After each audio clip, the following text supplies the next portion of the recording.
안녕하세요. 분석왕 김프로TV의 김프로입니다.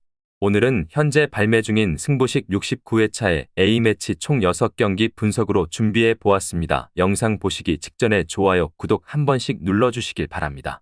슬로바키아 팀은 산마리노와 비교했을 때 상위 전력 수준이라고 할 수 있습니다. 로보트카를 필두로 한 슬로바키아의 빌드업 능력이 상당히 자유로울 것으로 보입니다. 다만 로보트카의 피지컬이 약점이므로 강한 압박이 가해지는 팀에게는 취약할 수 있습니다. 한편 산마리노의 경기 플레이 스타일이 상당히 수비적일 것으로 예상되는 점이 중요한 요인이 될 것 같습니다. 공격진의 힘은 동급 팀들에 비해 다소 약하지만 산마리노와 비교할 순 없을 것으로 보입니다. 산마리노 팀은 지브롤터보다는 나은 모습을 보였습니다. 5골 이상 실점하는 경기는 없었지만 20골 이상 실점을 피하지 못했습니다. 최근에는 세인트키츠와의 경기에서도 1무 1패의 부진한 성적을 기록했습니다.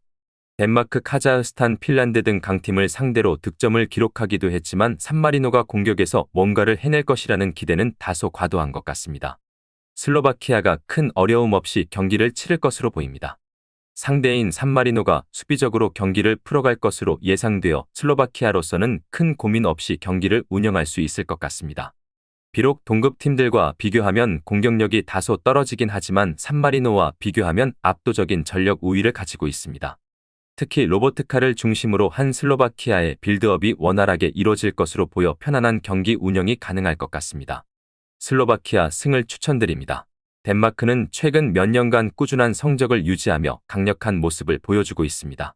최근 경기에서는 슬로베니아를 2대1로 이기고 카자흐스탄을 3대1로 꺾는 등 우수한 성적을 기록했습니다.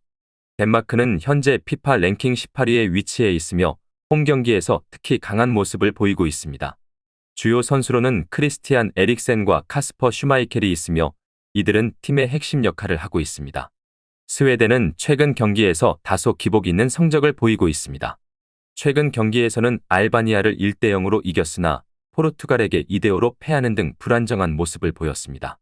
현재 스웨덴은 피파 랭킹 20위에 위치해 있으며 원정 경기에서의 성적이 다소 불안정합니다. 주요 선수로는 에밀 포르스베리와 알렉산데르 이삭이 있으며 이들은 팀의 공격을 이끌고 있습니다. 양 팀의 최근 맞대결에서는 덴마크가 약간의 우위를 점하고 있습니다.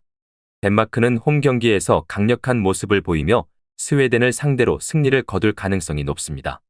예상 스코어는 2대1로 덴마크의 승리가 유력합니다. 이번 경기는 양 팀 모두에게 중요한 평가전이 될 것이며 팬들은 이를 통해 각 팀의 전략과 경기력을 확인할 수 있을 것입니다. 덴마크 승을 추천드립니다. 노르웨이 팀은 경기력의 기복이 상당한 편입니다. 물론 홀란드 선수가 있어 전반적인 결과와 득점력은 양호한 편이지만 최근 3월 평가전에서는 라르센과 보브 선수들의 활약이 두드러졌습니다. 다만 수비진의 주축인 류에르송과 아에르 선수들의 퍼포먼스가 일정하지 않아 노르웨이의 강력한 공격력에 비해 수비진의 역할은 기대하기 어려운 것으로 보입니다. 코소보 팀은 경기력 기복이 상당히 심한 편입니다. 예선 경기에서는 벨라루스에 패하는 아쉬운 모습을 보였습니다. 특히 후반에 실점하는 비중이 높아 결정적인 순간에 약한 모습을 보였습니다. 물론 무리키 선수의 활약으로 어느 정도 가능성을 보여주었지만 무리키 선수 자신도 올 시즌 부상에 시달리며 결정력이 일정하지 않았던 것으로 보입니다. 노르웨이 팀이 오버 양상에서 승리할 것으로 보입니다. 물론 노르웨이의 수비진도 완벽하다고 할 수는 없지만 홀란드 선수가 이끄는 공격진의 활약으로 경기 결과를 잘 끌어내는 편입니다. 반면 코소보 팀은 후반에 실점하는 약점을 자주 보여왔습니다. 따라서 노르웨이가 공격력으로 코소보 팀을 압도할 것으로 기대됩니다. 노르웨이 승을 추천드립니다.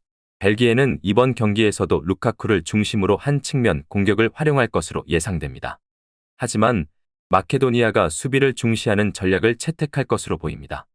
이로 인해 경기 초반에는 벨기에가 상당히 애를 먹을 수 있겠지만 후반에는 상황이 달라질 것으로 예상됩니다. 후반에는 마케도니아의 집중력이 떨어져 대량 실점을 허용할 가능성이 있습니다. 이는 다른 공격 수단들인 더 브라위너, 트로사르, 도쿠, 오펜다 등이 골맛을 볼 수 있는 기회를 제공할 것입니다.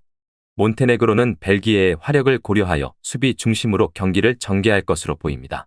그러나 전반전에는 벨기에의 파괴력을 막을 수 있겠지만 후반에는 집중력이 떨어져 실점을 허용할 가능성이 있습니다. 몬테네그로의 선수들은 평균 연령이 높아서 기동력이 떨어지는 경향이 있으며 무고사와 요베티치 등도 좋은 상황이 아닙니다. 이에 따라 실점을 만회하는 득점이 어려울 것으로 예상됩니다. 상위권 전력과의 대결에서 무기력하게 패하는 몬테네그로의 경향을 감안할 때 벨기에는 이번 경기에서도 대량 득점 승리를 예측할 수 있습니다. 벨기에 승을 추천드립니다. 프랑스는 현재 대표팀에 합류한 몇몇 선수들이 이전 대회에서 파괴적인 공격력을 보여줬던 만큼 그들의 참여로 인해 더욱 강력한 공격 라인을 형성하고 있습니다. 음바페, 덴벨레, 그리즈만, 지루 등 1위선 자원들의 화력은 상대가 수비를 밀집시켜도 대량 득점을 거두는데 어려움이 없을 것으로 예상됩니다. 룩셈부르크는 최근 상승세를 보이고 있지만 이번 경기에서는 프랑스와의 대결에서 반전을 이루기는 어려울 것으로 보입니다. 상대의 공격적인 성향과 압도적인 화력 차이로 인해 신하니 로드리게스 등 1위선 자원들이 역습이나 속공으로 득점을 노리더라도 대량 실점을 피할 가능성이 낮을 것으로 예상됩니다. 프랑스와 룩셈부르크의 대결은 사실상 일방적인 경기가 될 것으로 예상됩니다.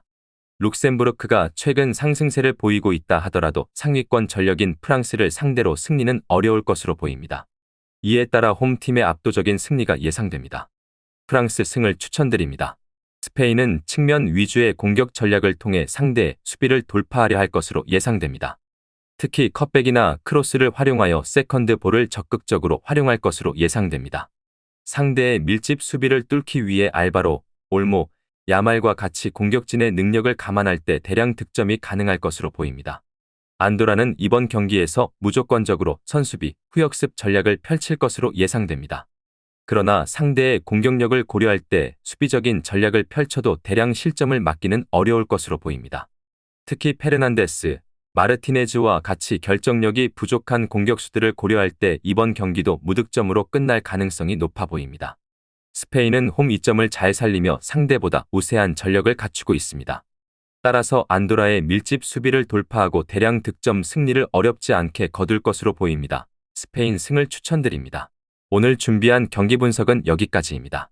추가적인 선수들의 부상 현황 및 복귀 현황은 커뮤니티와 댓글을 통해서 공지할 예정이며 보시는 분석이 여러분들의 결정에 조금이나마 도움이 되었다면 구독과 좋아요 한 번씩 부탁드리도록 하겠습니다. 또한 추가적인 경기 정보와 예상 라인업을 토대로 한 분석이 필요하신 분들께서는 꼭 하단의 고정 댓글을 클릭하셔서 분석 자료 공유방에 오셔서 필요한 정보와 조합을 받아가셨으면 좋겠다는 말씀 전하면서 오늘의 분석은 여기서 마쳐보도록 하겠습니다. 시청해주셔서 감사합니다.